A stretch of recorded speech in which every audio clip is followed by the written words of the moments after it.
এই মুহূর্তে দুর্ঘটনাস্থলে রয়েছেন জাহিদুল ইসলাম ভূঁইয়া। আমরা বিস্তারিত জানবো তার কাছ থেকে। জাহিদুল, দুর্ঘটনার পরে উদ্ধার কাজের এখন সর্বশেষ কি পরিস্থিতি রয়েছে জানাবেন।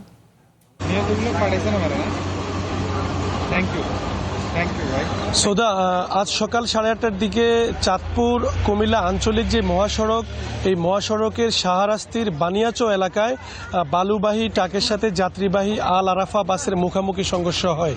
এতে ঘটনাস্থলে কিন্তু তিনজন মৃত্যুবরণ করে, এছাড়াও 15 জন আহত, 15 জনকে শাহরাস্তি যে উপজেলা স্বাস্থ্য কমপ্লেক্স রয়েছে সেখানে পাঠানো হয়েছে। এর মধ্য থেকে 3 জনকে আশঙ্কাজনক অবস্থা হওয়ায়, তাদের অবস্থা গুরুতর হওয়ায় তাদেরকে পার্শ্ববর্তী যে কুমিল্লা মেডিকেল কলেজ হসপিটাল রয়েছে সেখানে পাঠানো হয়েছে।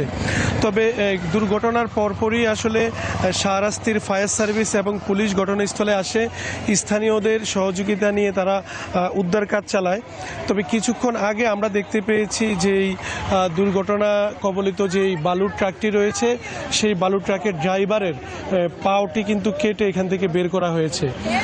এই পর্যন্ত আসলে আমাদের কাছে খবর এসেছে 3 জনের মৃত্যুর খবর কিন্তু তারা নিশ্চিত করেছে।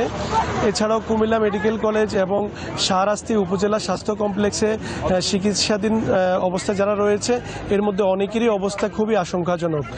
তবে ঘটনাস্থলে পুলিশ রয়েছে।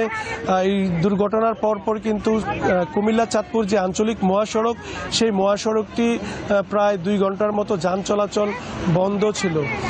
এখন দুর্ঘটনা স্থান থেকে যেই বাসটি রয়েছে তা সরিয়ে নেওয়া হয়েছে এবং যেই বালুবাহী পিকআপটি তা সরিয়ে নেওয়ার প্রক্রিয়া করছে। ইতিমধ্যেই রেকার এসেছে বালুবাহী ট্রাকটি রাস্তা থেকে সরানোর জন্য। যে সোদা, এই ছিল চাঁদপুর থেকে আমার কাছে সবশেষ। জাহিদুল, আপনাকে ধন্যবাদ।